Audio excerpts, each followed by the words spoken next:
के जा, पूछ जाके मुस्तफ़ा रजा से खाना खाया कि नहीं। कोई आई घर की खातून, कहा शहजादे तुमने खाया कि नहीं खाया, कहा नहीं। कहा कब से, कहा 3 दिन से। कहा क्यों नहीं खाया, कि माँ को फुर्सत ना मिली, मैंने मांगा नहीं था। कहा शहजादे मांग लिया होता, घर तो अपना था। कहते मैंने हुजूर की हदीस पढ़ी है, आका ने कभी अपने लिए किसी से सवाल नहीं किया था। मुस्तफ़ा रजा भी ये चाहता है कि अपने लिए सवाल ना करे, ताकि आका की इस सुन्नत पे भी अमल हो जाए। जब उन्होंने इस तरह सुन्नतों पे अमल किया है, अल्लाह ने उनको विलायत का ताजदार बना डाला है। की सबसे कम उम्र कारिया को सैयदा ज़ैनब कहा जाता है। मौलाए कायनात मौला अली की शहजादी, खातून जन्नत के जिगर का टुकड़ा ज़ैनब वो हैं जिन्हें मुस्तफ़ा ने अपना लुआब चखाया है। सबसे कम उम्र में सबसे पहली कुरान की कारिया बनने वाली जात हजरत सैयदा ज़ैनब की जात। सैयदा ज़ैनब परवरिश किसने की है? खातून जन्नत ने। उसने परवरिश की है जिसकी मुस्तफ़ा ने परवरिश की थी। आप अंदाजा लगाइए, सोच भी नहीं सकते, बेइजाजत जिनके घर जिब्रील भी आते नहीं। कद्र वाले जानते हैं कद्र शान अहले बैत। हाँ भाई, उस घर की बात कर रहा हूं। सैयदा ज़ैनब के बचपन का जमाना है। खातून जन्नत की बेटी कुरान पढ़ रही है बैठ करके, फजर के बाद का वक्त है। खातून जन्नत किसी काम में मसरूफ है और सैयदा ज़ैनब कुरान पढ़ रही। पढ़ते पढ़ते अचानक न चादर सरकने लगी, आगे के कुछ बाल नजर आ गए। खातून जन्नत की नजर पड़ गई, काम छोड़ा, ऐसे दौड़ी जैसे लोग मरते हुए को बचाने दौड़ते। जाके बेटी के जहां बाल थे ना, हाथ रख लिया, ज़ैनब दुपट्टा संभाल। अम्मी क्या हुआ? कहा बेटी कुछ बाल नजर आने लग गए। अम्मी तो फिर ऐसे दौड़ी, मैंने सोचा पता नहीं क्या हो गया। कहा ना बेटी, इससे बड़ी कयामत कोई नहीं हो सकती कि एक बेटी की सर की चादर सरक जाए। कहा बेटी पूरी जिंदगी ये दुपट्टा ना सरकने देना, दुपट्टा ना सरकने देना। ये कौन कह रहा है? ये वो कह रही है जिसको रब ने जन्नती औरतों की मलका बनाया है।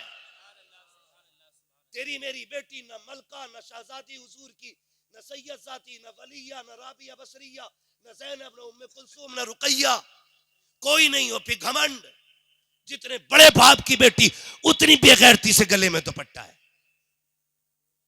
क्यों? उसे डर नहीं है दामाद मिलेगा कि नहीं। उसे पता है मेरे बाप के पास इतना पैसा है, मैं कितनी भी बेकार हो जाऊंगी, मेरा बाप दामाद खरीद लाएगा। कम से कम कुछ सोच करके गरीब की बच्चियां चादर ते रखे रहती है। कम से कम वो ये सोचती हैं हम पे और कुछ नहीं सिवाय इज्जत के, वो उसकी हिफाजत करती है। गलत नहीं कह रहा हूं, आप बुरा मत मानिए, ये कड़वी सच्चाई है। मेरा दिल जल रहा है अंदर से जो बातें कह रहा हूं, दिल जल रहा है। जितने अमीरों की शादियां जाके देखो, जाना होता दावतें हमें भी दे देते लोग, वहां जाके देखो तो कुत्ता तरीका होता खाना खिलाने का, गधों की तरह खाना खा रहे चल, सुन्नत का तरीका ही खत्म। और फिर हम सबसे बड़े मसला के आला हजरत वाले, जब हम खड़े होकर कुत्तों की तरह खाना खाते तब मसला के आला हजरत किधर रहता? जब बेटियां मर्दों के साथ मैरिज हाल में बैठी होती हैं तब मसला के आला हजरत किधर होता है? क्या सिर्फ नारे का नाम मसला के आला हजरत है?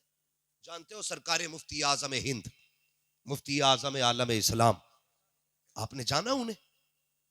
नहीं जाना ना, मैं बताऊं। आपके घर में किसी की शादी थी, फंक्शन था हजरत के घर में ना, 3 दिन तक खाना चलता रहा। कितने दिन तक? 3 दिन तक आम लंगर चलता रहा, लेकिन खड़ा करके किसी को नहीं खिलाया जा रहा था, हुजूर की सुन्नत के मुताबिक बैठा के खिलाया जा रहा था। 3 दिन तक खाना चलता रहा। किसी ने आके सरकार मुफ्ती आजम की अम्मी से कहा, बड़ी भी जरा पता तो करो मुस्तफा रजा ने भी खाया कि नहीं खाया। माती ख्याल आ गया, वो मेरे बगैर किसी से खाना नहीं मांगता है। कहा जा बेटी। हज़रत हाफ़िज़ क़ारी महराज रज़ा साहिब क़िबला दामज़िल्लहुल अली मद्दाह खैरुल अनाम भाई आज़म नवाज़ साहिब क़िबला, हज़रत अल्लामा मौलाना रिज़वान साहिब क़िबला, तमाम तर उलमाए अहले सुन्नत महफ़िल पाक में तशरीफ़ फरमा, मोहतरम बुज़ुर्गों, नौजवान साथियों, अज़ीज़ बच्चों, इस्लामी रिश्ते के इफ़्फ़त में आप पर्दा नशीन माँ और बहनों, जुमला सामईन व सामिआत, अस्सलामु अलैकुम वरहमतुल्लाहि वबरकातुहू। अल्हम्दुलिल्लाहि रब्बिल आलमीन वल आक़िबतु लिल मुत्तक़ीन वस्सलातु वस्सलामु अला रसूलिहिल करीम। अम्मा बअद फ़अऊज़ु बिल्लाहि मिनश शैतानिर रजीम। बिस्मिल्लाहिर रहमानिर रहीम। लक़द कान लकुम फ़ी रसूलिल्लाहि उस्वतुन हसनह। आमन्तु बिल्लाहि सदक़ल्लाहु मौलानल अज़ीम व सदक़ रसूलुहुन नबियुल उम्मियुल मुतीउल मुबीनुल मुईनुल करीम व नहनु अला ज़ालिका लमिनश शाहिदीन वश्शाकिरीन वल्हम्दुलिल्लाहि रब्बिल आलमीन। या खुदा बहरे जनाबे मुस्तफ़ा इमदाद कुन या रसूल अल्लाह अज़ बहरे खुदा इमदाद कुन या शहीद करबला या दाफ़िए करबो बला गुल रुखा शहज़ादे गुलगों कबा इमदाद कुन गौसे आज़म बबने बेसरो सामा मददे क़िबले दी मददे काबे इमा मददे बगिरदाबे बला उफ्ताद कश्ती मदद कुन मदद कुन या मुईनुद्दीन चिश्ती क़ादरी यमनाडे या गौसे आज़म मीज़नम दमज़ शेख अहमद रज़ा खां कुतुब आलम मीज़नम बलगल उला बिकमालिही कशफ़त दुजा बिजमालिही हसुनत जमीउ खिसालिही सल्लु अलैहि व आलिही। करूं तेरे नाम पे जां फिदा न बस एक जां दो जहां फिदा दो जहां से भी नहीं जी भरा करूं क्या करोड़ों जहां नहीं। जिसको अपने नबी से जितनी मोहब्बत का एहसास हो कोशिश करें उतनी आवाज़ के साथ रसूल और आले रसूल की बारगाह में दुरूद सलाम की डालियां निछावर कर लें। पढ़ें बावाज़े बुलंद अल्लाहुम्मा सल्ली अला सय्यिदिना व शफ़ीइना व नबिय्यिना व मौलाना मुहम्मदिन मअदिनिल जूदि वल करम व आलिहि व अस्हाबिहि व बारिक व सल्लिम सलातन व सलामन अलैका या रसूलल्लाह सल्लल्लाहु तआला अलैहि वसल्लम।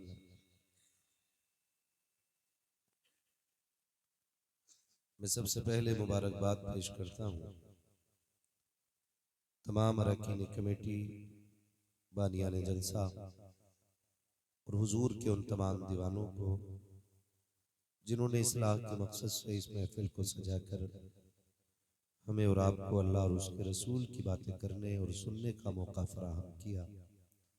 अल्लाह करीम सबकी कोशिशें, काविशें, मेहनतें अपनी बारगाह में कबूल फरमाए और मौला करीम हमें हक सुनने, हक बोलने और हक पे अमल करने की तौफीक अता फरमाए।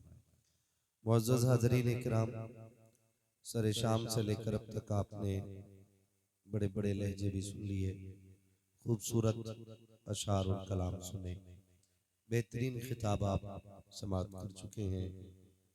खतीब अहले सुन्नत हज़रत अल्लामा मौलाना रिज़वान रज़ा साहिब क़िबला, शायद महफिल की आखिरी कड़ी की शक्ल में मैं आपकी खिदमत में हाजिर हुआ हूँ। अगर पुलिस का डर चला गया हो तो आप हजरात बैठ सकते हैं, और अगर अभी भी डर है तो फिर यहाँ न खड़े होइए, यहाँ से भी पकड़े जा सकते हो। जो इधर उधर खड़े हैं उनसे गुजारिश है वो बैठ सकते हैं, हुजूर की महफिल में तो बैठ जाएं, वरना मैं जबरदस्ती होता हूँ, कौन हूँ बैठाने वाला। मैं तो एक बात जानता हूँ, महबूब की महफिल को महबूब सजाते हैं, आते हैं वही जिनको सरकार बुलाते हैं।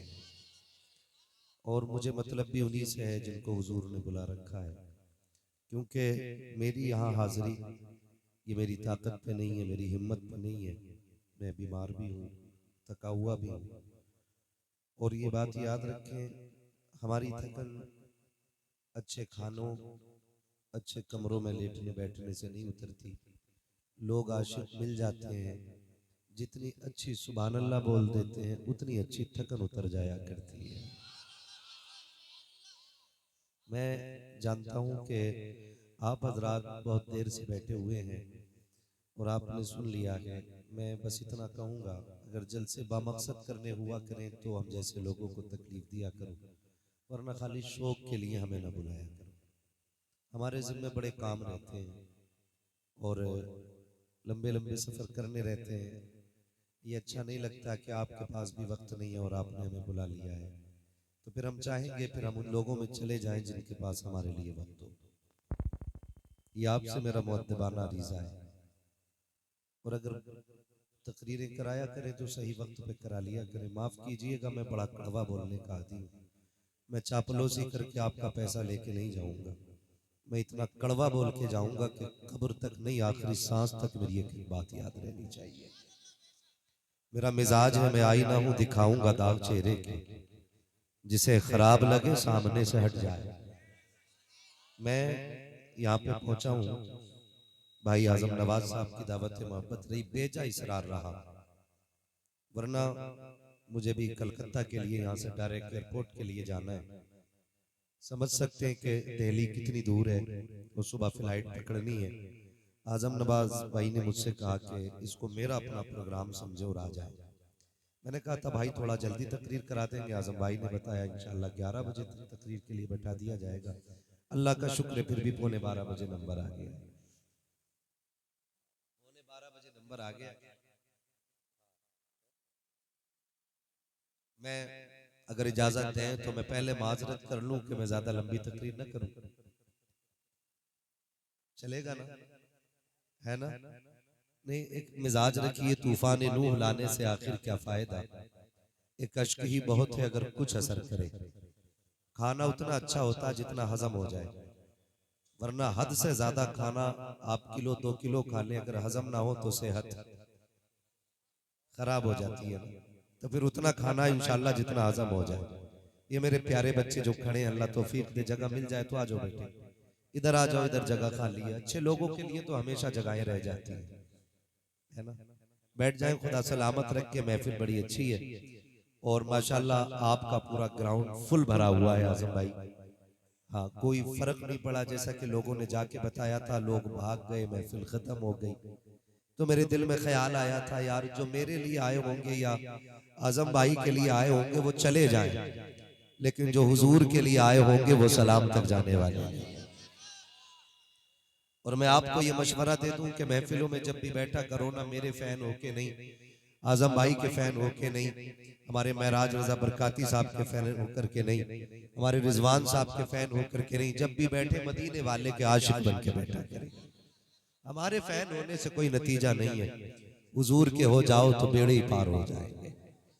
मैं अक्सर एक बात कहता हूं, जब तक बिके न थे तो कोई पूछता ना था, तुमने खरीद कर हमें अनमोल कर दिया। अजीजाने मिल्लत इस्लामिया, ये इस्लाही मुआशरा कॉन्फ्रेंस ये अहले बस्ती की कोशिशों का नतीजा है।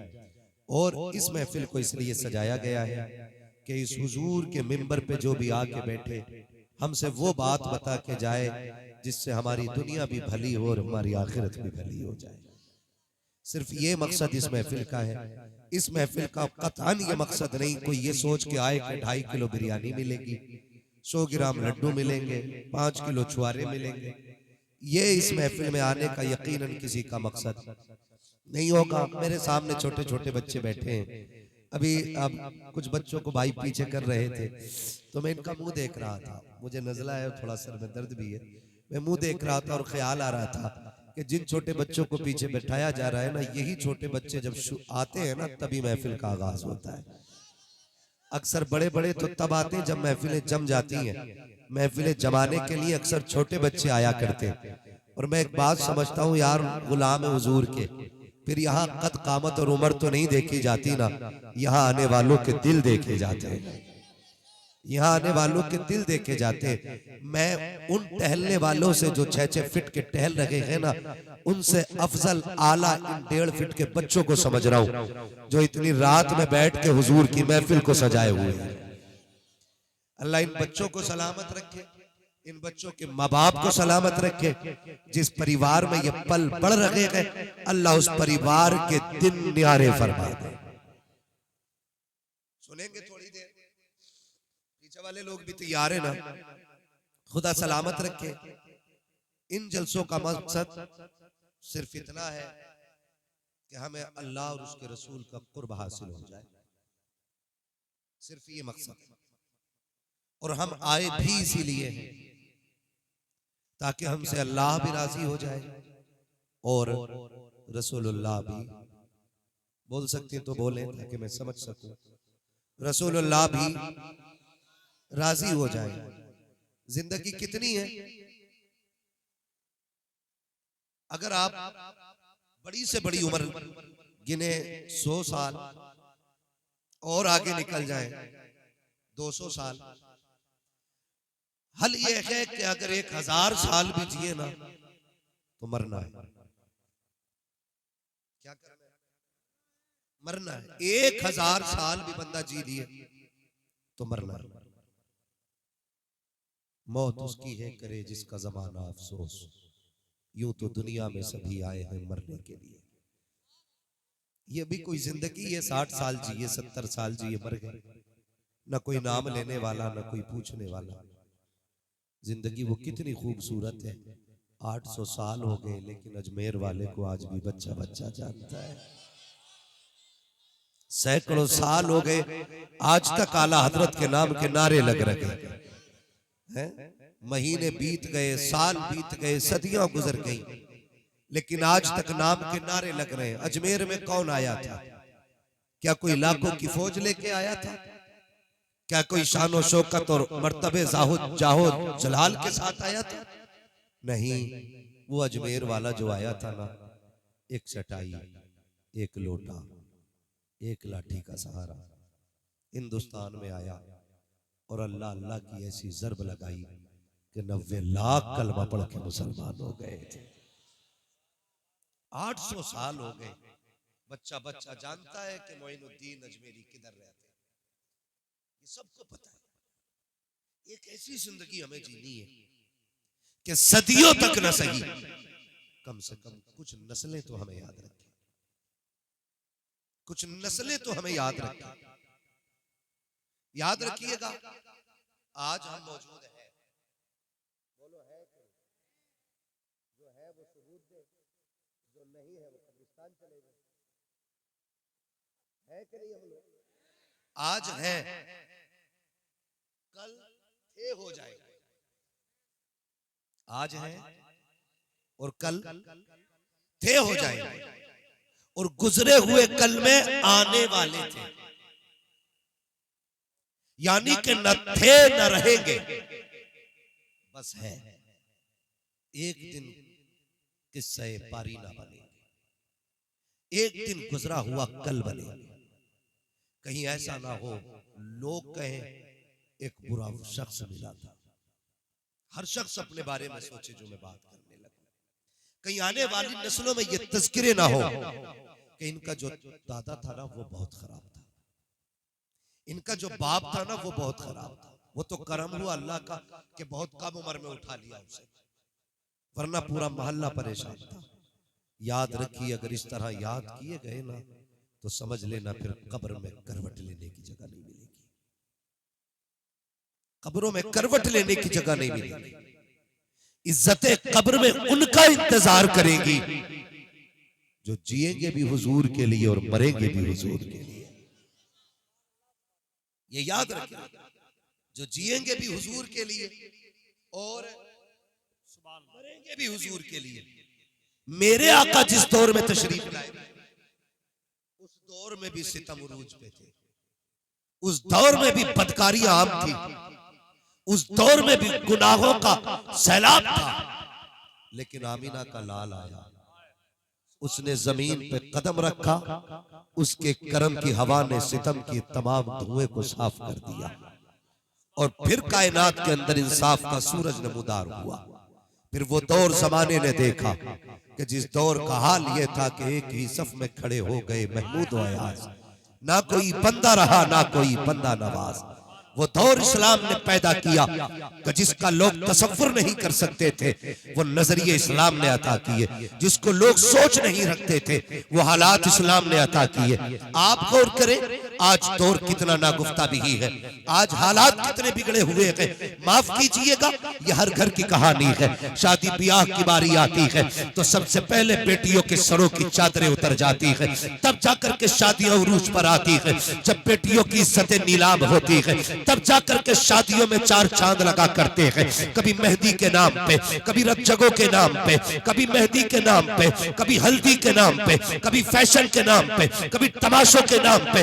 हर हर दिन हर रात बेटियों की आबरू रेजी होती रही और हम इसे तरक्की का दौर कहते रहे। किस चीज को तरक्की कहते हो साहिब? जहां बेटियों के सर से दुपट्टे उतर जाए तुम उसे तरक्की कहते हो। जहां बेटियां बेपर्दा हो जाए तुम उसे तरक्की कहते हो। जहां बेटियों को बेपर्दा कर दिया जाए तुम उसे तरक्की कहते हो।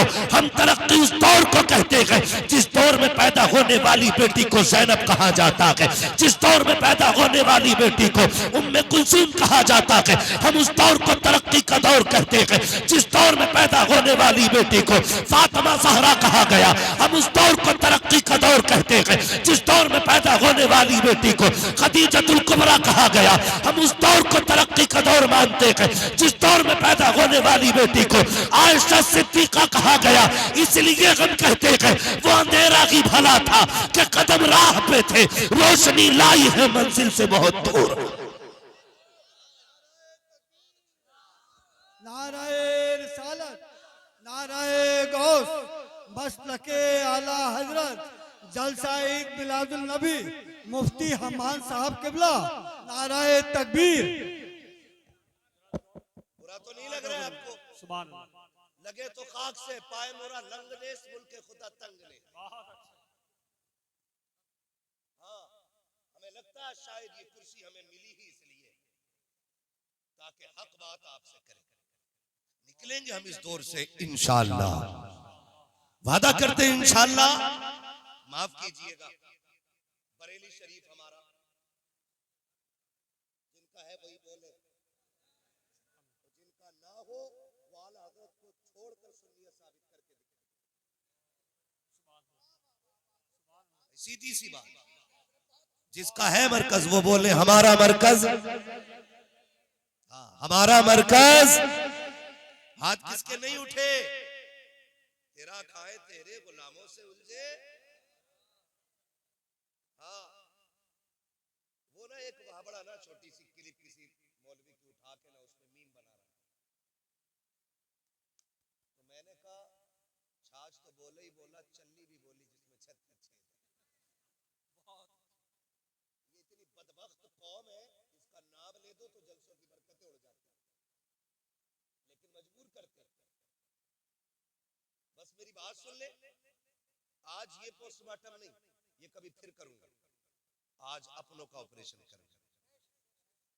जिन जख्मों की पट्टी वक्त पे नहीं होती वो नासूर बन जाते हैं, और जब नासूर बन जाते हैं ना तो फिर वो लाइलाज हो जाते हैं, और लाइलाज लोग फिर कब्र में जाके ठंडे होते हैं। ये याद रखिए। मैं कुछ बीमारी आपके सामने रखना चाहता हूँ, माफ कीजिएगा, माजरत के साथ। सबसे ज्यादा जलसे बरेली में हो रहे, सबसे बड़े बड़े शायर बरेली में आ रहे, ठीक है ना? हर दिन देखो बड़े बड़े शोरा। मैं किसी की नात खानी या किसी की बात के खिलाफ नहीं, लेकिन अपने तरीकों के खिलाफ हूं। लेकिन बड़े दर्द के साथ ये कह रहा हूं कि जो बच्चियां मुर्तद हो रही है ना, उनकी सबसे बड़ी तादाद बरेली से पैदा हो। क्या ये कह के हम छुट जाएंगे जी हम बरेली वाले थे? बोले क्या बरेलवी होने से सारे बंदे आला हज़रत हो जाएंगे? सारे बंदे मुफ्ती आजम हो जाएंगे? तो फिर इस चीज पे घमंड का है। कोई बंदा कहते हमें बरेली वाले, हमें तो सारी ठीक है जी बच से। तो ये क्यों नहीं कहता हम हैं अल्लाह वाले? क्यों नहीं कहता कोई? अगर कोई कह भी दे तो उस पर सुभान अल्लाह कोई नहीं बोलता, क्योंकि बरेलवी होना आसान है, अल्लाह वाला होना मुश्किल है। क्योंकि अल्लाह वाला वही कहलाएगा जिसके सजदे कज़ा ना हो, जो हुजूर की शरीयत के खिलाफ ना चलता। तो बदले थोड़ा सा अपने रवैयों को। हमें शौक है खाली 8, 20, 50 कलाम सुना जाओ बस, और हमें एक रात में जन्नती हो जाए। जन्नत इतनी सस्ती भी नहीं है बेटे जो प्लेट में लुकमा था उठा के खा लिया। जन्नत सस्ती होती तो बिलाल कभी कोड़े न खाते। जन्नत सस्ती होती तो करबला में 72 सर न उतरते। जन्नत मुश्किल थी, इसलिए सैयदा ने लाल को कुरान पढ़ के दूध पिलाया था। आसान है जन्नत, आसान है जन्नत। आज मिजाज देखे अपने, हमें कोई आए एक रात में जन्नती कर जाए। मुझे बताओ ये बेटियां मुर्तद क्यों हो रही हैं? जबकि वहां से रिपोर्टें आनी चाहिए थी ज्यादा, जहां हमारा गढ़ नहीं है। हमारे गढ़ से कसरत के साथ बच्चियां मुर्तद हो रही हैं। अभी अभी शाम के वक्त में मैं एक बरेली की बच्ची का वीडियो देख रहा था। वो कह रही है, उसने साफ बात कही है कि मेरा पीछा न किया जाए। मैं फला तारीख को इतने बजे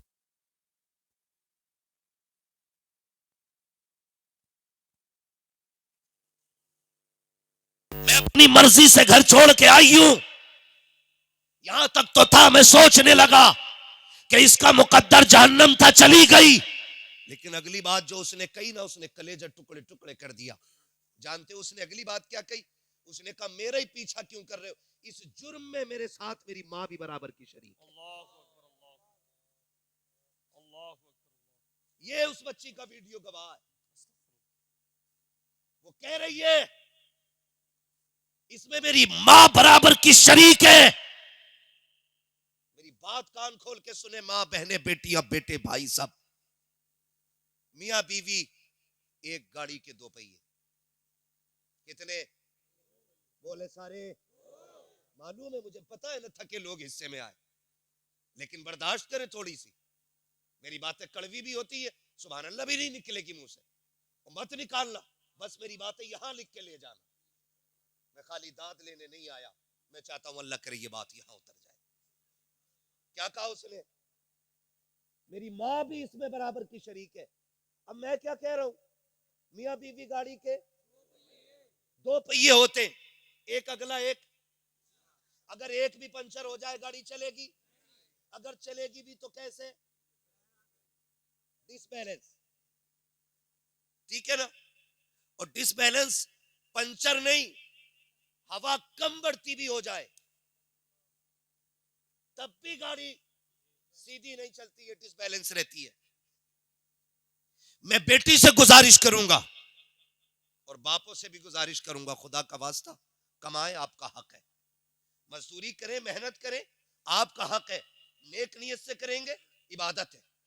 सिर्फ मुसल्ले पे इबादत नहीं, सिर्फ मिंबर पे इबादत नहीं, सिर्फ महफिल में इबादत नहीं। बंदा बच्चों की परवरिश की नियत से हलाल रोजी के लिए निकले, अल्लाह कदम कदम पे नेकी अता फरमाया करता है। ये इस्लाम है हमारा। यहाँ सिर्फ मुसल्ले पे इबादत नहीं होती, यहाँ खेत में भी इबादत हो सकती है, यहाँ मार्केट में भी इबादत हो सकती है, यहाँ दुकान पे भी इबादत हो सकती है, यहाँ मंडी में भी इबादत हो सकती है, हर जगह इबादत हो सकती है। सिर्फ नियत का फर्क है। कमाए। लेकिन आपसे गुजारिश है, शाम को आके 1 घंटा अपना वक्त बच्चों को जरूर दें। शोहर बादशाह है, घर एक मिल्कियत है। शोहर, बीवी वजीर, बच्चे रियाया। समझ गए इतनी बात? घर क्या है? मिल्कियत। सलामत रहे। घर क्या है? बच्चे भी याद कर ले, घर क्या है? शोहर, बीवी, बच्चे, रियाया। अब ये बताइए, बादशाह मुल्क के बाहर गया हो तो जिम्मेदारी किसकी होती है? सारे बोले। ये बात एक एक बेटी को जाके बता देना, फरिश्ते इतने मीठे लहजे में बात नहीं करेंगे जितने में मैं कर रहा हूं। वो खाल उधेड़ देंगे अगर गलती हो गई तो। मैं ये बता रहा हूं आपको, अगर कोई तुम्हें फ्री की जन्नत बांटने वाला हो ना, तो मुझे भी उसका नंबर देना। मुझे भी फ्री की चाहिए, मैं भी नहीं करूंगा कुछ भी। लेकिन कान खोल के सुनिए, बादशाह कौन? सलामत रहे। वजीर कौन? रियाया कौन? बादशाह बाहर जाए तो निजाम कौन संभालता है? और जब बादशाह वापस आता है फिर बैठता वजीर से कहता, बताओ भाई मुल्क के हालात कैसे? अब एक बात बताइए, बहुत संजीदगी से समझा रहा हूं, अल्लाह करे ये बात आपके जहन में उतर जाए। पूछता, हाल क्या मुल्क के? वजीर अगर सही बता दे कि फला कबीले ने बगावत की है, फला कबीले ने बगावत की है, तो बादशाह कदम उठाएगा कि नहीं? हिफाजती इक़दामात होंगे कि नहीं? जब बादशाह हिफाजती इक़दामात ऑलरेडी उठा लेगा तो फिर मुल्क तबाह होगा। और अगर वजीर झूठ बोले, बादशाह से कहे सब ठीक चल रहा है और मुल्क में उठ रही हो बगावत, तो मुल्क बचेगा? बोले, ये पीछे वाले क्यों नहीं बोल रहे भाई? बचेगा मुल्क, बचेगा मुल्क।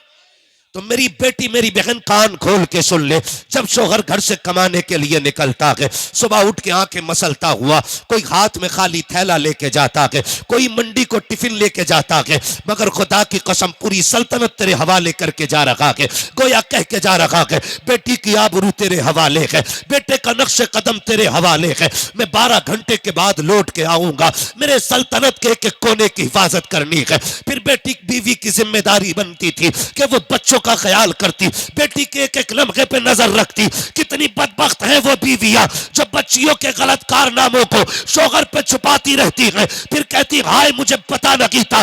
मैं पूरी गारंटी के साथ कहता हूं बेटी का कदम सही गया गलत ये हो ही नहीं सकता कि माँ को खबर ना हो। माँ एक एक बच्चे की एक एक हरकत को जानती है। वो औरतें सितम करती है घर पे जो बच्चियों को गलतियों को शोहर से इसलिए छुपा लेती है कि बच्ची नादान है, कल सवर जाएगी, आज गलती की है कल बदल जाएगी। खुदा के वास्ते इस उठने वाली बगावत को इब्तदा में दबा दो, वरना आज एक गई है कल एक एक करके बेटियां चली जाएंगी और आप पर भी लाजिम बनता है आंखें बंद करके बीवी पे भरोसा ना कीजिए। कभी खुद भी चेक किया करो, कभी खुद भी बच्चों में बैठा करो, कभी तबसरे किया करो, उस तरह निजाम चलाओ जैसे मेरे मुस्तफा ने निजाम चलाया है, जैसे हुजूर ने बच्चों को पाला था। तारीख के ये बाप कितने हसीन नजर आते हैं। खुदा की कसम आज की माँ बच्चों के ऐबों पे पर्दा डालती है, फिर बेटियां मुर्तद हो जाती है। कभी बेटी किसी के साथ जाती है, कभी किसी के साथ जाती है। माँ कहती मुझे पता नहीं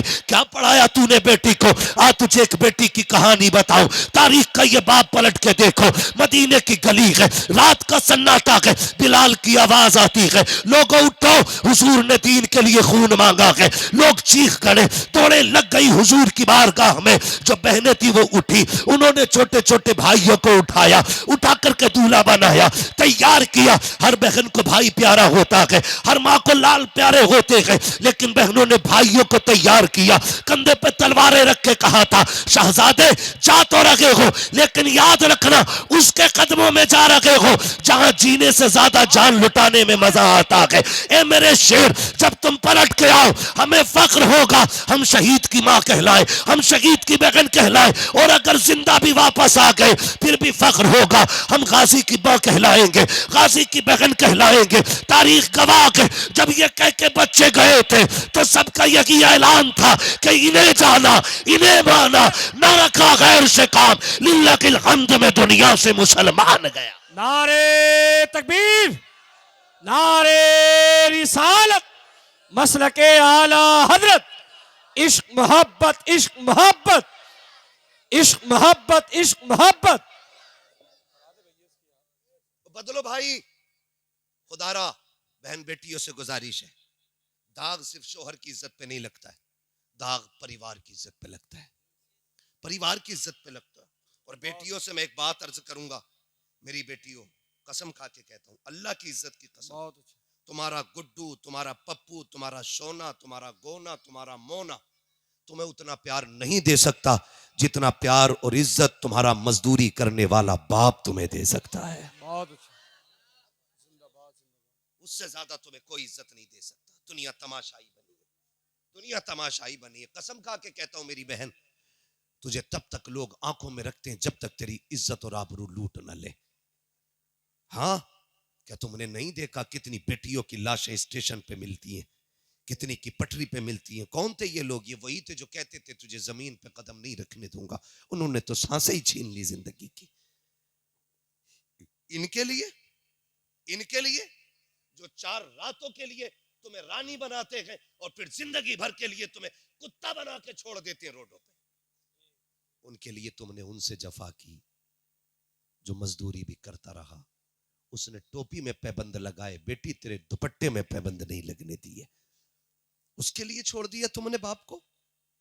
उस बाप को जो खून पसीना एक करके तुम्हें पालता रहा, जो जिंदगी लगा के तुम्हें संवारता रहा, तुमने उनके लिए माँ बाप छोड़ दिए।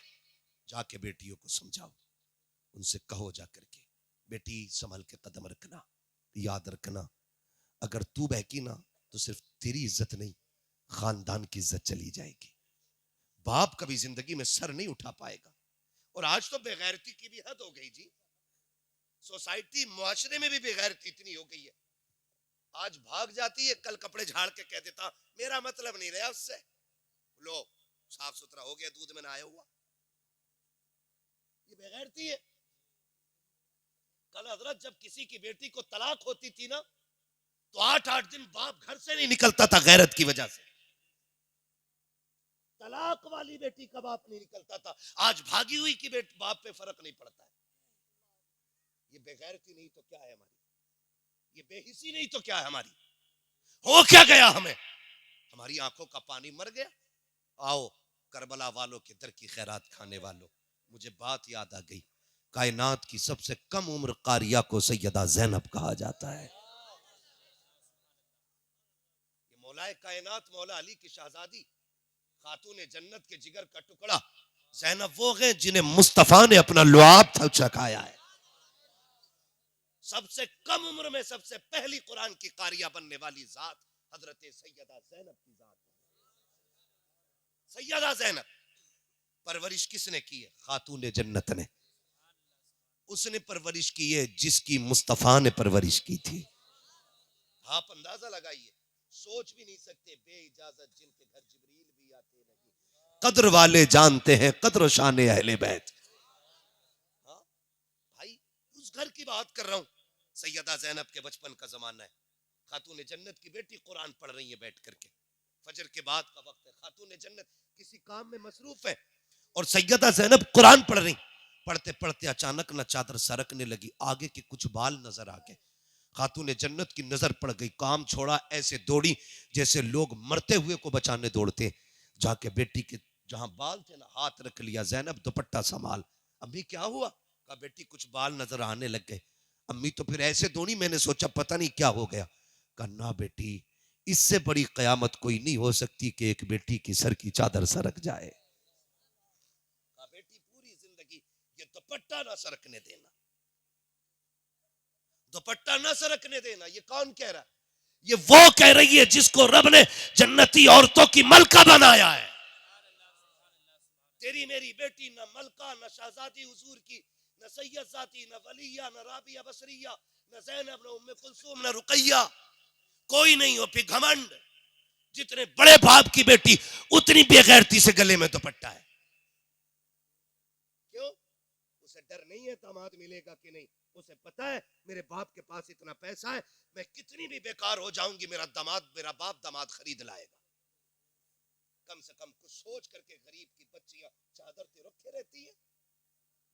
कम से कम वो ये सोचती हैं हम पे और कुछ नहीं सिवाय इज्जत के, वो उसकी हिफाजत करती है। गलत नहीं कह रहा हूं, आप बुरा मत मानिए, ये कड़वी सच्चाई है। मेरा दिल जल रहा है अंदर से जो बातें कह रहा हूं, दिल जल रहा है। जितने अमीरों की शादी है जाके देखो, जाना होता दावतें हमें भी दे देते लोग, वहां जाके देखो तो कुत्ता तरीका होता खाना खिलाने का, गधों की तरह खाना खा रहे चल, सुन्नत का तरीका ही खत्म। और फिर हम सबसे बड़े मसला के आला हज़रत वाले, जब हम खड़े होकर कुत्तों की तरह खाना खाते तब मसला के आला हज़रत किधर रहता है? जब बेटियां मर्दों के साथ मैरिज हाल में बैठी होती हैं तब मसला के आला हज़रत किधर होता है? क्या सिर्फ नारे का नाम मसला के आला हज़रत है? जानते हो सरकार मुफ्ती आजम हिंद, मुफ्ती आजम आलम इस्लाम, आपने जाना उन्हें? नहीं जाना ना, मैं बताऊं। आपके घर में किसी की शादी थी, फंक्शन था हज़रत के घर में ना, 3 दिन तक खाना चलता रहा। कितने दिन तक? 3 दिन तक आम लंगर चलता रहा, लेकिन खड़ा करके किसी को नहीं खिलाया जा रहा था, हुजूर की सुन्नत के मुताबिक बैठा के खिलाया जा रहा था। 3 दिन तक खाना चलता रहा। किसी ने आके सरकार मुफ्ती आजम की अम्मी से कहा, बड़ी भी जरा पता तो करो मुस्तफा रजा ने भी खाया कि नहीं खाया। माती ख्याल आ गया वो मेरे बगैर किसी से खाना नहीं मांगता है। कहा जा बेटी दौड़ के जा, पूछ जाके मुस्तफ़ा रजा से खाना खाया कि नहीं। कोई आई घर की खातून, कहा शहजादे तुमने खाया कि नहीं खाया, कहा नहीं। कहा कब से, कहा 3 दिन से। कहा क्यों नहीं खाया, कि माँ को फुर्सत ना मिली, मैंने मांगा नहीं था। कहा शहजादे मांग लिया होता, घर तो अपना था। कहते मैंने हुजूर की हदीस पढ़ी है, आका ने कभी अपने लिए किसी से सवाल नहीं किया था। मुस्तफ़ा रजा भी ये चाहता है कि अपने लिए सवाल ना करे, ताकि आका की इस सुन्नत पे भी अमल हो जाए। जब उन्होंने इस तरह सुन्नतों पे अमल किया है, अल्लाह ने उनको विलायत का ताजदार बना डाला है। हम सुन्नत का गला घोट के मसलक के आला हज़रत के ठेकेदार, क्या जवाब दोगे आला हज़रत को, बताओ। पूछेंगे मुफ्ती आजम, बताओ मेरे घर की तो बेटियां भी बिना वजू के खाना नहीं बनाती थी, तेरी बेटी बगैर पर्दे के गैर महरम के साथ महल में कैसे आ गई? होगा कोई जवाब? हो तो जाओ नंगी नचाओ बेटियों को, कोई रोकने वाला नहीं। और ना हो तो फिर तैयारी करो, फिर तैयारी करो। शर्म आती है, हमारी बेटियों के सरों से दुपट्टे उतर गए, दुपट्टे उतर के फैशन के नाम पे दुपट्टे उतरे, सूट महंगे महंगे आ गए। हम भी गए थे मार्केट में कपड़ा लेने, यकीन करें कोई सूट ऐसा देने तैयार नहीं था जिसकी आस्तीन में जाली की बजाय कपड़ा हो। सब में मच्छरदानी लगी है। हमने कहा कपड़ा, कह रहा नहीं मौलाना यही फैशन चल रहा अब तो। मैंने कहा कोई ऐसा भी सूट आया जिसमें ना औकात ना, फिर तो थान से कटवा लो। मैं पूछना चाहता हूं, हम मुसलमान हैं? डॉक्टर इकबाल ने कहा था यूं तो सैयद भी हो, मिर्जा भी हो, अफगान भी हो, तुम सभी कुछ हो, बताओ कि मुसलमान भी हो। हम ये सोच के क्यों मार्केट में माल भर रहे हैं कि फैशन क्या है? हम ये क्यों नहीं सोचते कि हुजूर की सुन्नत क्या है? बताइए कौन इतना मोहतात होगा, कौन झगड़ा करके किसी से जाली की जगह कपड़ा लगवाएगा? क्या ना मौलाना मजबूरी है साहब, अब तो यही मिल गया।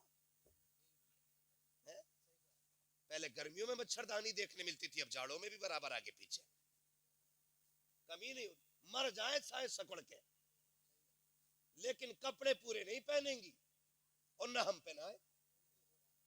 क्यों? अगर कोई शरीफ जादी सादे कपड़े पहन ले तो बिगड़े हुए बाप की नालायक बेटियां उसे देख के ठट्टे उड़ा के कहती हैं पुराने दौर में जी रही है, अभी पुराने दौर में जी रही है, पढ़ा हुए ना दिखे, पढ़ी हुई नहीं, स्कूल नहीं गई होगी, यही रही होगी, 4-5 मदरसों में चक्कर काटा हो। ये कह के जलील करती है मेरी कौम की बेटियों। तुम्हें क्या पता है आज जिस पे हंस रही हो, जिसके हया वाले लिबास पे तुम्हें हंसी आ रही है ना, मरने के बाद अल्लाह एक एक दांत तोड़ेगा और कोई बचाने वाला नसीब नहीं होगा। आज जिसके शराफत के लिबास पे ठट्टे उड़ा रही हो, कल जब फरिश्ते इसी के एहतराम में आएंगे और इसी की इज्जतों की चादरें उड़ाई जाएंगी, इसी को इज्जतों के ताज पहनाए जाएंगे, तब तुम्हें पता चलेगा कि पुरानी सोच किसकी थी, उम्दा सोच किसकी थी, घटिया सोच किसकी थी, बेहतर सोच किसकी थी। खुदा के वास्ते मजाक ना उड़ाना, पूरी दुनिया में ऐलान करके बता दो फैशन कुछ भी हो, हमारी बेटियों को वो लिबास पसंद होगा जो खुदा की भी पसंद होगा, मुस्तफा की भी पसंद होगा। करेंगे इंशाअल्लाह ऐसा। सबसे पहला काम करो, लिबास पे पाबंदी लगाओ। और ये मत सोचिए बरेली से शुरू होगा काम तो हम करेंगे। मैं कहता हूं खुद ऐसे हो जाओ। डॉक्टर इकबाल ने कहा था खुद ही को कर बुलंद इतना कि हर तकदीर से पहले खुदा बंदे से खुद पूछे बता तेरी रजा क्या है। जरूरी तो नहीं है यार कि फला शहर से शुरू होगा, फला लोग करेंगे तो हम, अभी तो वो कर ही नहीं रहे ना। मैं कहता हूं क्या नाम है इस गांव का, शिकारपुर चौधरी वालों, इब्तिदा तुम कर दो, ऐलान कर दो आज के बाद किसी की बेटी ऐसा लिबास नहीं पहनेगी जिसमें जिस्म का पर्दा ना हो। ऐलान कर दो, खुदा की कसम इब्तिदा तुम करोगे, यह हवा पूरे हिंदुस्तान में चलती नजर आएगी।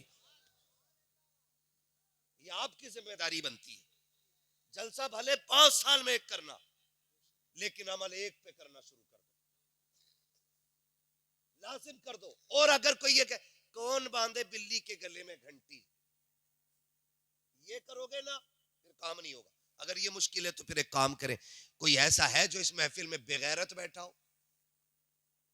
सारे गैरत वाले भाई है ना, जितने गैरत वाले हाथ उठा के बताएं जरा, सलामत रहे। अल्लाह गैरतें बरकरार रखे। हर भाई ये फैसला कर ले कि मैं अपनी बहन को बेगैरती वाले कपड़े नहीं पहनने दूंगा। अगर फिर भी किसी की पहनती है तो समझ लेना रगों में लहू गैरत वाला नहीं, बेगैरती वाला है। ये फैसला करना पड़ेगा और जल्दी ही करना पड़ेगा। अगर नहीं करोगे तो फिर हमारी तबाही से हमें कोई बचा नहीं सकता है। करेंगे इंशाल्लाह, इस पे अमल करेंगे इंशाल्लाह। मैं बताऊं ईमान किसे कहते हैं? मरना एक दिन, बेटों को भी मरना और बेटियों को भी मरना है। बेटी की कब्र में अब्बा नहीं आएगा और अब्बा की कब्र में बेटी। मेरी कब्र में आपको नहीं लेटना, आपकी कब्र में मुझे नहीं लेटना है। तैयारी तैयारी, समझ पा रहे मेरे बच्चे मेरी बात? तैयारी खुद ही करनी पड़ेगी। हमें अपनी कब्र की तैयारी खुद करनी है। सुन बेटी, ईमान किसे कहते हैं? मदीने का बाजार है आज ना। ये जो बिक जाते हैं ना टके टकों में, कोई गाड़ी का लालच, कोई झुमकों का लालच, कोई सोने का लालच है, कोई 3 लाख का लालच, कोई 5 लाख का लालच। इसमें जो बिक जाते हैं ना, ईमान खराब कर लेते हैं। एक बात कह रहा हूं पूरी जिम्मेदारी से, सुनिएगा, अल्लाह आपको सलामत रखे। बहुत गौर से, मदीने का बाजार है, यहूदियों की मार्केट है। खरीदारी के लिए सिर्फ एक मुसलमान है। उसी बाजार के किसी कोने में सोना खरीदने के लिए एक बच्ची आई हुई है और बच्ची ने कलमा मदीने वाले का पढ़ा है। हमें फख्र है, रब ने हमें मुसलमान बनाया है। फख्र है कि हम मुसलमान हैं। बरेली से आवाज आती है, अपने महबूब की उम्मत में बनाया मुझको, शुक्र किस तरह करूं मालिको मौला तेरा। दिला बस खौफ से पत्ता सा उड़ा जाता है, पल्ला हल्का ही सही भारी है भरोसा तेरा। शुक्र है रब ने हमें मुसलमान, थके तो नहीं ना, जो नहीं थके वो बोले हमें मुसलमान बनाया है। हमें इस बात पर फख्र है। बच्ची हुजूर का कलमा पढ़ती है। एक यहूदी की दुकान में चली गई, उसने कहा कि मुझे जेवर चाहिए। सुने बहुत गौर से, बच्ची ने कहा जेवर चाहिए। दुकानदार ने सोना निकाला दिखाने के लिए कुछ जेवर। बच्ची ने जब नकाब से हाथ निकाला ना, हाथ देख के ना उसकी नीयत बहक गई। उसने सारा जेवर सामने डाल दिया, कहा जो पसंद करना है कर ले। उसने जो लेना था लिया, कीमत पूछी। वो कहने लगा कीमत ना पूछ, जितना चाहे ले ले, मुझे पैसे नहीं, मुझे मेरा तुझ पे दिल आ गया है, बस मेरी हसरत पूरी कर और जितना चाहे सोना ले जा। उसने सोना उठाया, मुंह पे मारा और मार के कहने लगी, कुत्ते तुझे क्या पता है, तू सोना हमारी ठोकरों में डाल रहा है, हमने अपनी जान मुस्तफा जाने रहमत के हाथों पे बेच डाली है। हमने अपने आप को हुजूर के हाथों पे बेच दिया है, अब तू क्या खरीदेगा? उसने कहा ये जितना सोना सारे ही ले जा, मगर सुन मेरी बात मान ले। उसने मुंह पे थूका, निकल के चली, दुकान से निकला। निकलने के बाद बच्ची का हाथ पकड़ा, जबरदस्ती दुकान में खींचने लगा। जब बच्ची के साथ जबरदस्ती की तो बच्ची ने एक आवाज दी, है कोई गैरत वाला जो हुजूर के शहर में हुजूर की कलमा पढ़ने वाली की इज्जत की हिफाजत कर सके? जैसी उसने एक आवाज दी ना, उस पूरे गैरों के बाजार में हुजूर का कलमा पढ़ने वाला गुलाम सौदा खरीद रहा था। उसने आवाज सुनी, सामान रख दिया, उधर दौड़ा जिधर से आवाज आ रही थी और जाके देखा ना तो यहूदी बच्ची का हाथ पकड़े हुए था। इसने जाकर के हाथ पे हाथ मार के बच्ची का हाथ छुटाया, अपने पीछे खड़ा करके कहने लगा, खबरदार इसकी तरफ हाथ ना बढ़ाना। उसने कहा तेरी क्या लगती है? उसने कहा ये मेरी बहन लगती है। कहा तेरा रिश्ता कहाँ से चला है? तब उसने कहा था कोई रिश्ते खानदान से चलते हैं, कोई रिश्ते नस्ल से चलते हैं, कोई रिश्ते वो है जो खून से चलते हैं, ये वो रिश्ता है जो हुक्म रसूल से चल रहा है। इस रिश्ते को मेरे नबी ने बना दिया है। ये ला इलाहा इल्लल्लाह का रिश्ता है। उसने कहा कहना क्या चाहता है, कहा अगर जान प्यारी है तो वापस चला जा, वरना ये बच्ची हमारे हवाले कर दे। उसने कहा माँ का दूध पिया है। हाथ आगे बढ़ा के देखा, जैसे इसने तलवार निकाली है, यहूदी ने देखा कि हमारे शहर के अंदर, हमारी गलियों में, हमारे बाजार में हमें धमकी दे रहा है। उसने अपनी कौम को आवाज दी, आओ लोगों निकल के आओ, एक कलमा पढ़ने वाला हमारी गैरत को चैलेंज कर रहा है। सैकड़ों तलवारें निकल के आ गई थी, लेकिन ये गुलाम मोहम्मद अरबी का था, टल न सकते थे अगर जंग में अड़ जाते थे, पैर शेरों के भी मैदान से उखड़ जाते थे। दस्त तो दस्त है, दरिया भी न छोड़े हमने, पैर जुल्मात में दौड़ा दिए घोड़े हमने। सैकड़ों तलवारें सामने गए, गुलाम ने तलवार निकाली है, बेटी कमर के पीछे गए, का माँ का दूध पिया गए, आके कोई हाथ लगा के दिखाए। एक यहूदी आगे बढ़ा, इस गुलाम ने तलवार उठाई और ऐसी चलाई कि चलती हुई तो देखी थी, लेकिन गिरती हुई किसी ने नहीं देखी। सर अलग धड़ अलग था, सब टूट पड़े, हमारा बंदा मार दिया गया। इतनी जुर्रत तो देखो, अकेला मर्द मुजाहिद एक गैरों के बाजार में एक बेटी की आबरू के लिए सुबह से दोपहर तक तलवार चलाता रहा। आखिर इंसान था कब तक लड़ता, लड़ते लड़ते बाजू थक गए, बाजू अब सुस्त पड़ने लगे। बच्ची ने देखा तलवार रुकने वाली है, लेकिन सोचने लग गई अगर तलवार रुक गई तो मेरी इज्जत चली जाएगी, अगर इज्जत चली गई तारीख लिखी जाएगी। हुजूर के शहर में कलमा पढ़ने वाली बेटी की आबरू लूट ली गई थी, जमाना क्या कहेगा। बच्ची ने आह भरी है, जब देखा तलवार सुस्त पड़ गई है। उसने क्या काम किया, उसने तलवार को रुकते देखा, अब ख्याल आया थोड़ी देर में ये शहीद हो जाएगा, फिर मेरी इज्जत की बारी है। बच्ची ने उसी जमीन पर मिट्टी पे सजदा किया, रोक कहती है ओ खातून जन्नत के बाबा के पैगंबर, ओ तुझे महबूब का वास्ता है, देख एक बेटी की आबरू खतरे में आ गई है। मालिक ये अकेला नौजवान मेरी आबरू के लिए मैदान में आ गया है। मालिक अगर आज ये चला गया, कयामत तक कोई तरह बेटी की इज्जत के लिए खड़ा नहीं होगा। ए परवरदिगार तुझे जहरा के बाबा का सदका, मालिक मेरी इज्जत की हिफाजत फरमा। ए मेरे मौला मेरी आवाज मुस्तफा तक पहुंचा दे। जब बच्ची ने हिचकी भर के इतना कहा था, खुदा की कसम तारीख गवाह है, अभी तलवार रुकने लगी थी, पीछे से नारे तकबीर की आवाज आती है। जब मुजाहिद ने लड़के मुड़ के देखा है, क्या देखता है, आगे आगे पैगंबर आ रहे हैं, पीछे पीछे हैदर आ रहे हैं। जैसे इतना देखा है, यहूदियों में भगदड़ मच गई, कौन बचाएगा। खुदा की कसम तारीख गवाह है, जैसी पैगंबर को आते देखा, हैदर को आते देखा, यहूदियों ने कहा था तोड़ो, अगर इनसे लड़ गए कयामत तक के लिए नस्लें मिटा दी जाएगी।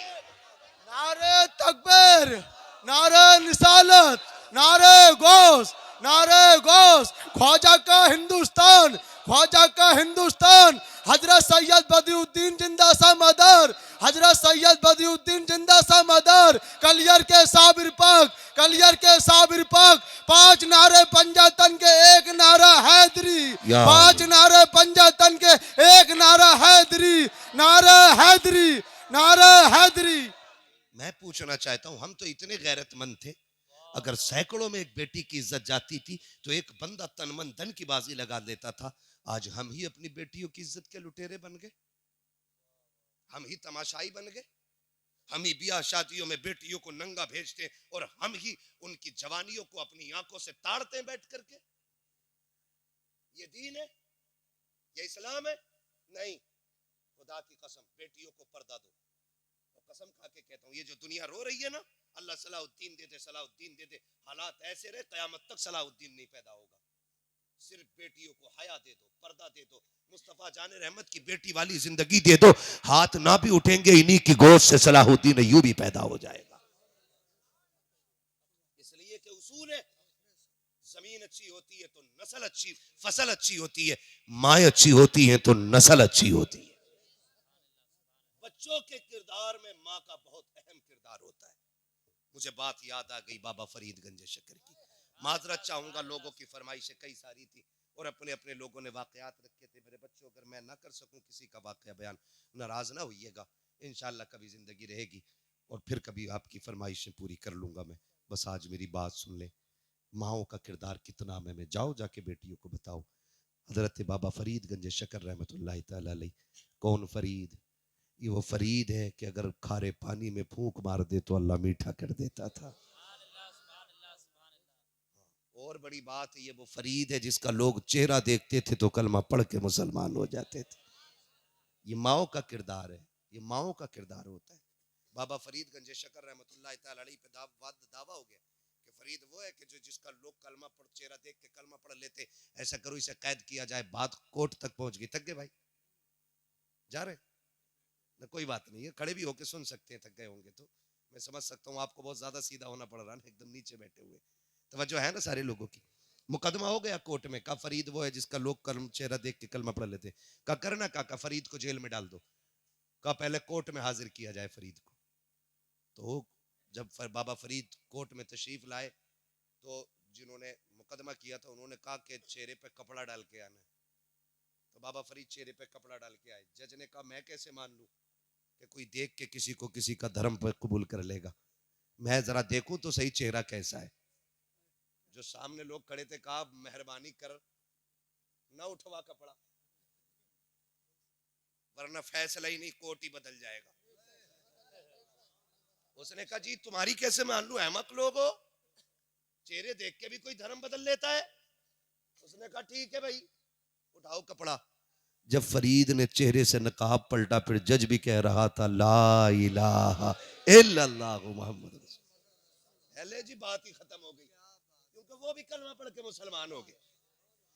घर आए, अम्मी मुझे पता है क्या बेटे, आज तेरे बेटे फरीद को कोर्ट में बुलाया गया था।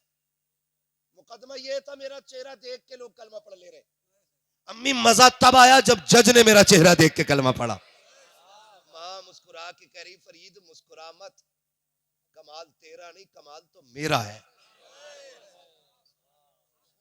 कमाल तेरा नहीं कमाल, जोर से कमाल मेरा है। कमा कैसे? का फरीद सुन, इबादत से खुदा तक पहुंचा जा सकता है, लेकिन माँ की दुआएं बंदे को खुदा वाला बना देती है। क्या अम्मी का तुझे पता है नहीं है, जब तू छोटा था ना कोई दिन ऐसा नहीं, अल्लाह की इज्जत की कसम, जिस दिन मैंने तुझे बिना वजू के दूध पिलाया हो। कोई रात ऐसी नहीं गुजरी फरीद जिस दिन तेरी माँ सजदे में आके तहज्जुद के वक्त में ये ना कहती हो अल्लाह मेरे लाल को ऐसा बना देना जो इसे देखे वो तेरा कलमा पढ़ने लग जाए।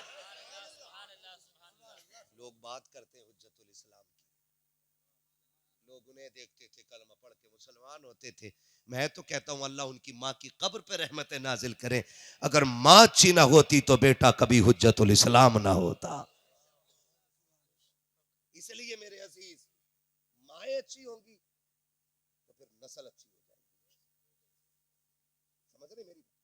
माओ को बेहतर करना एक जरूरी बात नौजवानों से भी कर जाऊं। आज मैंने सिर्फ पर्दे और एहतियात पे बात की है। शादियों को इतनी मोहतात बना दो, जरूरी नहीं है ये जाके खाएंगे तभी वलीमा पूरा होगा है। ये बताओ,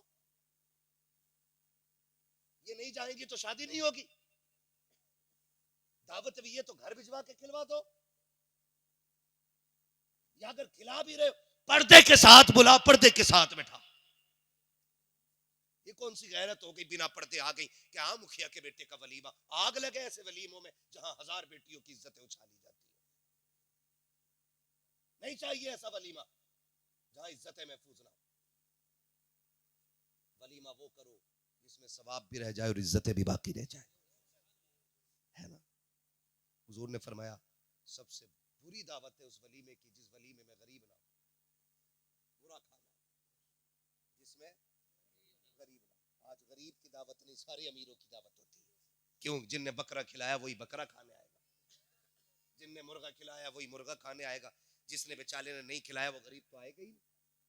ये कंडीशन से मेरे अजीज वलीमे ऐसे कर लो कि जिससे खुदा भी राजी हो जाए और मुस्तफ़ा भी राजी हो जाए। नौजवानों से आखिरी बात कर जाऊं, सुन लेंगे ना भी सुनेंगे तो थोप के जाऊंगा, क्योंकि लाजिम है मुझ पे आपसे चंद बातें कर जाऊं। मुझे एक बात बताओ, बुरा ना मानना, कड़वी बातें, कभी आईने के आगे खड़ा होना और इतना आईना हो कि सर से लेके पैर तक तुम्हें दिखाए, फिर अपने ऊपर सर से लेके पैर तक नजर डालना, फिर देखना तेरा कितना जाहिर हुजूर की पसंद के मुताबिक है और कितना हुजूर की पसंद के खिलाफ है। बस इतना देखना है। हुजूर हमारी कब्र में आएंगे, या अहले सुन्नत का अकीदा है। आला हज़रत क्या फरमाते हैं, कब्र में लहराएंगे ता हश्र चश्मे नूर के, जलवा फरमा होगी जब तलात रसूलुल्लाह की। है कि नहीं? हुजूर हमारी कब्र में तशरीफ लाएंगे। बोले इंशाअल्लाह, सारे बोले इंशाअल्लाह। अरे कोई वहां भी तो नहीं बैठा है? अरे ना चचा आ जा दाएं बाएं से, बैठा भी हो तो भगाना मत, या 2 नंबर का माली नहीं,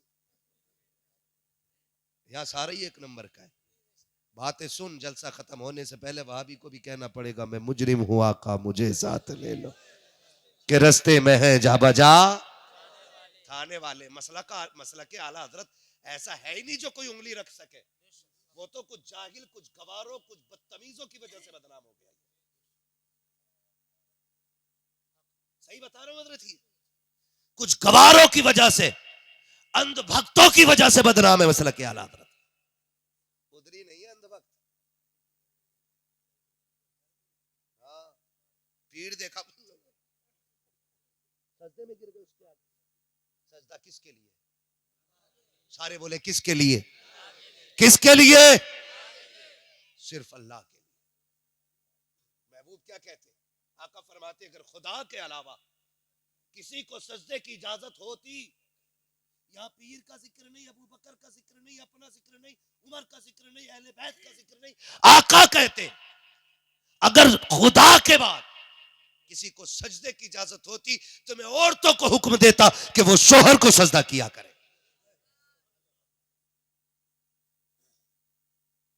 ये शोहर को इजाजत होती, हुक्म होता औरतों को कि शोहर को सजदा करे। अगर इजाजत होती सजदे की, तो जब वहां हुजूर फरमा रहे तो यहां तो नंबर भी नहीं आया था हजूर का। जिसके जाके आके गिर गए पायला वो है, जिंदे पे माला चढ़ा डाली तमाम, और वो अभी पीठ थपथपा रहा। बेटे तू हल्के मार रहा, फरिश्ते इससे ज्यादा लठ मारेंगे तेरे। है किस हवा में? इस्लाम है, लावारिस दीन नहीं है। इस्लाम वो है जिसका वारिस आज भी गुंबद खजरा में मौजूद है। इसे लावारिस न समझना। इसके पहरेदार को हैदर कहा जाता है, इसके निगहबान को उस्मान गनी कहा जाता है, इसके पहरेदार को फारूक आजम कहा जाता है, इसकी सरहदों पे पहरे देने वाले को अबू बकर सिद्दीक कहा जाता है। ये लावारिस नहीं है। तेरे जैसा लुटिया चोर लूट के चला जाएगा इस्लाम को। जब इस्लाम में सजदा नहीं तो सजदा ये गवार करते और करवाते है ना। पूरा छप्पर पहने लगते अंगूठियों का, पूरा बिसात खाना। कर्रा मुरीद मिल गया तो उसमें से ही बेच ली। अजमेर से लाया था 51,000 दे दे तू ले ले।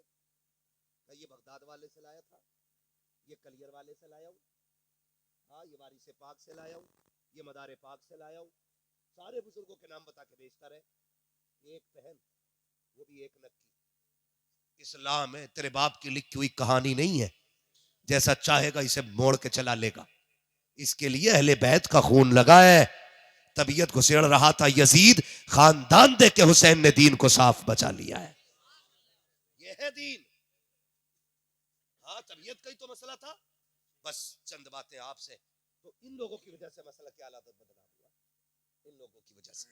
वरना हमारा मसला बड़ा साफ मसला है, ठीक है ना। कुछ जगह मैं आपसे हाथ जोड़ के कहता हूँ, देखिए अगर आप किसी मजार के तवाफ करेंगे या किसी पीर को सजदा करेंगे, ना मुझे कुछ मिलने वाला है ना मेरा कुछ जाने वाला है। अगर हुजूर का एक उम्मती जहन्नम से बच के जन्नत में चला गया तो फिर हमारा क्या नुकसान है। हम तो यही सोच के बात कर रहे हैं ना, दीन समझे दीन। पीर का रद्द नहीं किया इस्लाम ने। ये तरीके जो है ये गलत है, तरीके गलत है। नबी शान वाले अगर कोई उन्हें पूजने लगे तो वो बेईमान हो जाए। इबादत सिर्फ अल्लाह की। किसकी है? जोर से, इबादत अल्लाह की है, ठीक है ना। तो हमें खड़ा करना है अपने आप को आईने के आगे, सर से लेके पैर तक देखना है। हमें ये देखना है कि हम कितने हुजूर के फरमान के मुताबिक हैं और कितने फरमान के खिलाफ हैं। पहले पैर से देखना, पजामा है कि पैंट है, तहबंद है या क्या पहन रखा है। फिर शर्ट पे आना, कुर्ता देखना, फिर गला देखना, टाई तो नहीं लगी है, फिर चेहरे पे आना, दाढ़ी है कि नहीं, हुजूर की सुन्नत चेहरे पे है कि नहीं। अगर नहीं है ना तो फिर डर, हुजूर आए और चेहरा फेर ले कब्र में, कोई बचाने नहीं आएगा। मुफ्ती आजम हिंद सरकार के बारे में मशहूर है कि जिसकी दाढ़ी नहीं होती थी उसकी तरफ आप चेहरा नहीं करते थे। ये शांति, अगर मुफ्ती आजम को इतनी नफरत है बेदाढ़ी वाले से, फिर रसूल आजम को कितनी नफरत होगी। हम क्या कर रहे हैं नौजवानों, कोई पता है जिंदगी का यार। चलो तुम गारंटी दो कि भाई 100 साल जिएगा, फिर मेरी दाढ़ी मूंदो। और अगर गारंटी नहीं है ना एक लम्हे की भी, तो फिर दाढ़ियां रख लो। दे सकता है कोई गारंटी मैं 100 साल जीऊंगा? बोले सारे नहीं दे सकता ना। मौत का कुछ पता नहीं। अभी हादसा हुआ, एक्सीडेंट, कल की बात, 3 लोग मारे गए, तीनों नौजवान थे, दाढ़ियां नहीं चेहरे पे।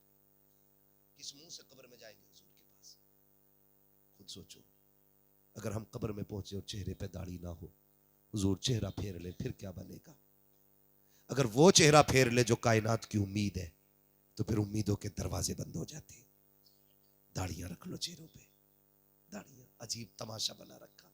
अब तो जनाब फैशन चल रहे, ऐसा सीन बना रहा इसमें, ऐसा लगता जमे ही नहीं थे बाल, पता नहीं कहाँ ऐसा साफ करा था। एक का देखा ना, यहाँ से कट लगा हुआ था, मैंने कहा शायद तबल लग गया होगा बचपन में, गौर से देखा तो कट ही लगा। ये ऐसे कट मारो, ऐसे कट मारो, डिजाइन, एक का बिच्छू बना हुआ, कुछ कपड़े बने हुए, छिपकलियां बनी हुई खोपड़ी में। अरे ये अजाब तो मिल रही है कब्र में यार, यहाँ भी सूरतें बनाए घूम रहे। आईने के आगे खड़ा कर, फिर पूछ अपने आप से, क्या हुजूर इस चेहरे से राजी नहीं? तुमने बीवियों के लिए, लड़कियों के लिए चेहरे सजाए, एक बार हुजूर के लिए चेहरा सजा के देखो। एक बार इस नियत से चेहरा सजा कि ये चेहरा मेरे महबूब को कैसा लगेगा। दाढ़ी रखो चेहरों पे, ये काट के छोटी रखने वाले, फ्रेंच कट रखने वाले, डिजाइनों की दाढ़ी रखने वालों, हाथ जोड़ के तुमसे कहता हूं खुदा के वास्ते, ये छोटी दाढ़ी रखना या मुंडा लेना, ये बराबर हराम के दर्जे में आती है। 4 अंगुल की दाढ़ी रखो, मुश्त भर की दाढ़ियां। क्या तुमने नहीं देखा, पहले मुंडाने का फैशन चला, फिर कटाने का फैशन चला, अब फिर से बड़ी करने लग गए हैं। और यार बड़ी तो करनी ही है, फिर क्यों फैशन समझ के रख रहा है? सुन्नत समझ के रख ले, खुदा की कसम फैशन भी हो जाएगा, मुस्तफा की सुन्नत पे भी अमल हो जाएगा। रखेंगे दाढ़ी इंशाल्लाह, रखेंगे, बोले इंशाल्लाह। दाढ़ी रखने की कोशिश कीजिएगा। मैंने बुजुर्गों को फरमाते सुना, बंदा कफन में लिपट के जाए, चेहरे पे दाढ़ी हो, फरिश्ते आके जब हटाते कफन, दाढ़ी देख के हट के खड़ा हो जाता। दूसरा कहता सवाल न कर, उसने कहा रब से पूछ ले करना है कि अब भी। कहा क्यों? कहा इसके चेहरे की दाढ़ी बता रही है हुजूर से प्यार करके आया है। जो सबसे मुश्किल घड़ी है उसमें इतनी बड़ी छूट, चेहरे की दाढ़ी काम आ गई है। इसमें कितना वजन है? 2-3 ग्राम सारे बालों में मुश्किल से हो। पीर साहब ना 100 ग्राम का भी तावीज दे देना, लटका देता है, लटकाए फिर रहा तावीज, कह रहे आप बड़ा आराम है, जब से तावीज बांधा। कसम खा के कहता हूँ दाढ़ी रख, और जब मुश्किल में घिर जाए ना, इन बालों को पकड़ और ऐसे हाथ में लेके कह, मैं मौला तुझे तेरे महबूब की सुन्नत का वास्ता, मालिक मेरे बिगड़े काम बना दे। हाथ नीचे बाद में आएंगे, तकदीर के फैसले अर्शों से पहले कर दिए जाएंगे। लेने ही नहीं आया ना, ले नहीं। बड़ी बरकत इन 4 बालों की है। मुफ्ती आजम सरकार जब वुजू करते थे ना, तो पंजाबी पास में घर के रहता था, सारा पानी भर के ले जाता था, सारा पानी। कहा ये क्या? कहा मुफ्ती आजम की दाढ़ी के बालों का पानी है। कहा क्यों लेके जाते हो, क्यों लेके जाते हो? कहा लोग बीमार होते हैं, दवा लेने जाते हैं, मेरे बच्चे बीमार होते, मुफ्ती आजम की दाढ़ी का पानी पिला देता हूं, खुदा शिफा दे देता है।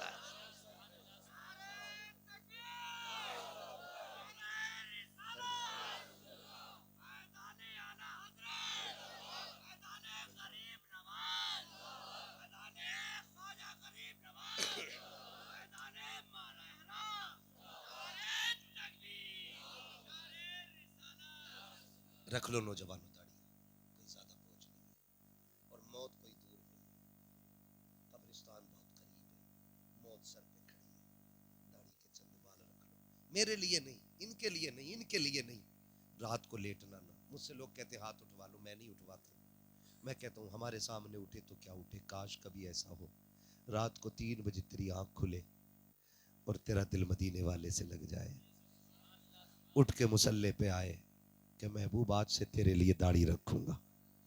वो वादा जो होगा ना, देखना खुदा की कसम दिल बदल देगा, और दिल नहीं दुनिया बदल डालेगा। फिर तुझे लगेगा हुजूर ने तेरे लिए हाथ उठा के दुआ कर दी है। फरमाया गया जो हुजूर के लिए दाढ़ी रखता है ना, हुजूर गुंबद खजरा से उसके लिए दुआ फरमाया करते। फिर लगेगा तुझे रात के 3 बजे हुजूर के मदीने से ठंडी हवाएं आई हैं जिन्होंने झोंका दिया है, और फिर तुम्हें समझना है। करेंगे इंशाअल्लाह, दाढ़ी रखेंगे। कई बार लोग कह देते हैं जी दाढ़ी रख लेते अभी ब्याह ना हुआ। एक भी दाढ़ी वाला इसलिए कुआरा नहीं मरा कि उसे किसी ने लड़की ना दी। अगर इसलिए कोई कुआरा मरता ना तो कोई दाढ़ी न रखता। दाढ़ी रखने का एक बड़ा फायदा कुआरों के लिए ये है, अगर शादी से पहले दाढ़ी रख लोगे ना तो तुम्हारे घर में शैतान की बच्ची नहीं आएगी, कनीज़े फातिमा ज़हरा आएगी। क्योंकि दाढ़ी ये वो एंटीबायोटिक है जो बड़ी बड़ी शैतानियों का इलाज कर देती है। इसलिए पहले दाढ़ी रखेंगे तब भी फायदा, और बाद में रखेंगे तब भी फायदा है। ठीक है ना। जिनकी हो गई है वो भी रखें, जिनकी नहीं हुई है वो भी रखें, मगर दाढ़ी रखें। ये हमारी पहचान है, हमारी पहचान है। डर क्यों रहे हो? किस चीज का डर है? लोग कहते हैं मार्केट में निकलते हैं हाल बहुत खराब है, मौलाना पता नहीं है दौर खराब है। मैंने कहा हमसे ज्यादा कौन घूमता है? जिस सीट पे हम बैठ जाते हैं ना, कोई बैठता ही नहीं, बैठता ही नहीं करवट में। इसलिए नहीं कि हमने बम बांध रखा है, इसलिए कि हमारी दाढ़ी है। मैं कहता हूं शुक्र है मालिक, दाढ़ी में इतना दम है कि पूरी सीट खाली करा दी है। कितनी भी बड़े बड़े वीआईपीओ की महफिल हो, एक दाढ़ी वाला चला जाए सारे ऐसी देखते। ये धमक है इस दाढ़ी। रखेंगे इंशाअल्लाह, रखेंगे इंशाअल्लाह। अगर दाढ़ी की वजह से मौत आती तो हम सबसे पहले मार दिए जाते, लेकिन जिंदगी का मालिक भी अल्लाह है और मौत का मालिक भी, मौत का मालिक भी अल्लाह है। मर के किधर जाना है? किधर जाना है? बोल ले जल्दी से भाई। कब्रिस्तान जाना है ना, कब्रिस्तान जाना है। उसकी हिफाजत करते हैं आप लोग?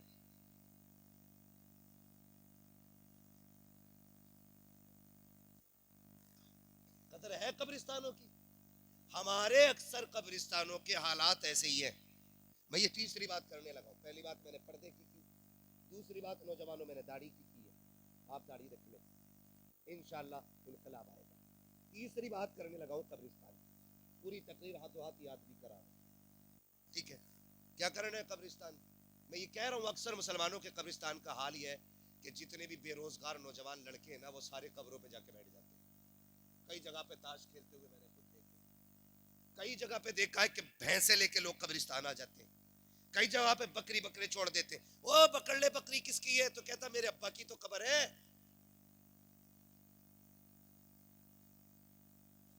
ये कंडीशन कब्रिस्तानों के हैं। अगर आप अपने कब्रिस्तानों का एहतराम नहीं करोगे तो कौन करेगा? आप सरकारों की भीख पे जिंदा हो। ये देंगे तब हम उनकी बाउंड्री करेंगे, ये देंगे तब हमारे कब्रिस्तानों की हिफाजत होगी। ये नहीं देंगे तो कुत्ते बिल्ले हमारे कब्रिस्तानों में घूमेंगे। हम शादियों में 10-10 लाख में आग लगाते हैं, 3-3 लाख की आतिशबाजी कर लेते हैं। तो क्यों ख्याल नहीं आता कि 10-10, 5-5 हजार दे के कब्रिस्तान को ऐसा महफूज कर ले कि यहां पे या तो नेक लोग आया करें या सिर्फ खुदा के फरिश्ते आया करें। होना चाहिए कि नहीं? यहाँ पैसे वाले लोग रहते पैसे वाले है। कोई सबसे बड़ा पैसे वाला जो सबसे पहले उठ के कहे कब्रिस्तान की हिफाजत के लिए मेरी तरफ से ये सबसे पहला ऐलान है? क्या नाम है? माशाल्लाह मोहम्मद तारिक भाई पंजतन की निस्बत से 5,000 देने का ऐलान कर रहे हैं। खुदा सलामत रखे। पंजतन की निस्बत से 5,000 आ गए। है कोई छठी की निस्बत से 6,000 वाला उठे? 11 करो। क्या बात है, बोले यार सुभान अल्लाह, क्या बात है, माशाअल्लाह। इंशाअल्लाह। क्या नाम है मेरे भाई आपका? रिजवान भाई 15,000 देने का वादा कर रहे हैं, सुभान अल्लाह। वो उसकी मर्जी, को झूठ भी तो बोल जा। बैठ जाओ, हाँ आप बैठ जाओ, आप बाकी काम हमारा है, हमें जो क्या सलामत रहे माशाअल्लाह। मेरे भाई अगर नहीं सुनो भाई, 20 ना लिखो, और से रजवी की निस्बत से लिखो जरा। 24 करा लो, 26 करा लो, 25 करा लो, क्या करा रहे हो? क्या बात है, इश्क मोहब्बत, इश्क मोहब्बत, और जोर से इश्क मोहब्बत, इश्क मोहब्बत। ये है देखो माशाअल्लाह। मैंने आला हजरत की निस्बत के उर्स रजवी की निस्बत से कहा, मेरे भाई ने कहा 26 का ऐलान कर दिया। ताजो शरिया, ताजो शरिया, माशाअल्लाह। 26 तक कहानी आ गई है कोई जो इनसे भी ऊपर चले? आज जमींदार गिन रहा हूं मैं आपके गांव में, है ना? बेटे की शादी में 3 लाख का आतिशबाजी करके प्रधान तो सारे बनते। उस जमीन के लिए कितने जमींदार हैं जहां सबको जाके लेटना है। मेरे भाई 26 तक आ गए, है कोई जो 26 से ऊपर जाए? पूरी महफिल देख रहा हूं मैं, ज्यादा नहीं, सिर्फ 5 मिनट का वक्त है आप लोगों के लिए, इसमें जो करना है कर ले। है कोई 26 से ऊपर वाला बंदा?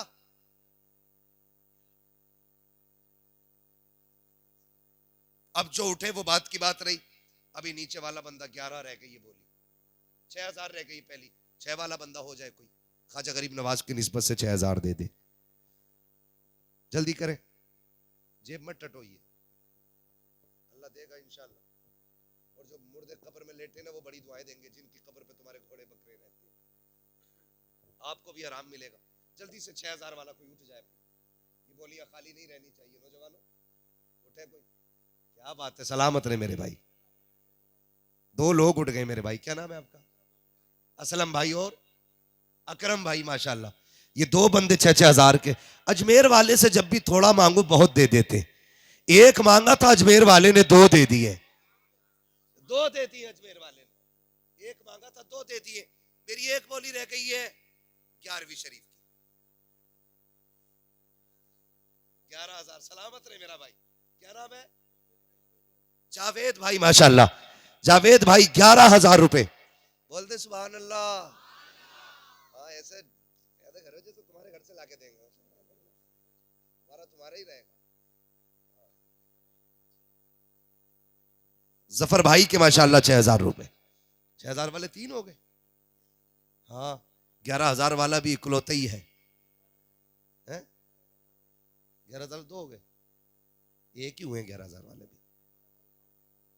ठीक है, क्या बात है, बोल दो सुभान अल्लाह। मुफ्ती जफर साहब क़िबला माशाल्लाह 11,000 रुपए का ऐलान कर रहे हैं, सुभान अल्लाह। है ना, ये वो जमींदारी है जो कब्र में भी काम आएगी, कब्र में भी काम आनी है ये जिम्मेदारी और ठेकेदारी। जफर भाई साहब की जानिब से, मुफ्ती साहब की जानिब से हमारे 11,000 हो गए।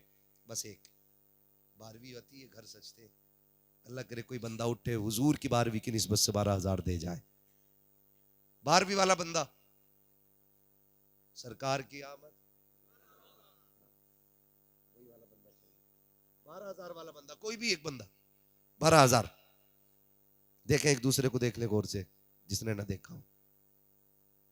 12,000 वाला बंदा। मैं तो ये देख रहा हूं कि दाएं बाएं से ऐलान हो रहा है, बीच में से कोई बंदा खड़ा होकर ऐलान कर देता 12 का भी, तो पता चलता महफिल में भी दम वाले लोग बैठे। 12,000 कोई बहुत बड़ी रकम नहीं है, और हुजूर की निस्बत से मांग रहा हूं, ये बोली खाली नहीं जानी है। क्या नाम है? अनस भाई और आरिफ भाई। कहां है ये? माशाल्लाह, ये पीछे बैठे हुए हमारे भाई। 12,000 रुपए अनस भाई और आरिफ भाई की जानिब से हुजूर की 12वीं की निस्बत से पेश हो गए, सुभान अल्लाह। ठीक है ना, ये गिनतियां अहले सुन्नत की पूरी हो गई हैं। ठीक, अब आपकी अपनी मर्जी है, जिसको जो भी देना है वो दे जाइएगा। मेरे हिसाब से अभी सबसे बड़ी बोली मेरे भाई की रह गई 26,000। ठीक है ना, उम्मीद है इंशाअल्लाह और भी कोई उठेगा जो 26 से ऊपर 50 तक भी जाएगा और इंशाअल्लाह बोरी पूरी लगेगी। क्या बात है, सलामत रहे। कोई नारा लगाओ मजमे में से यार।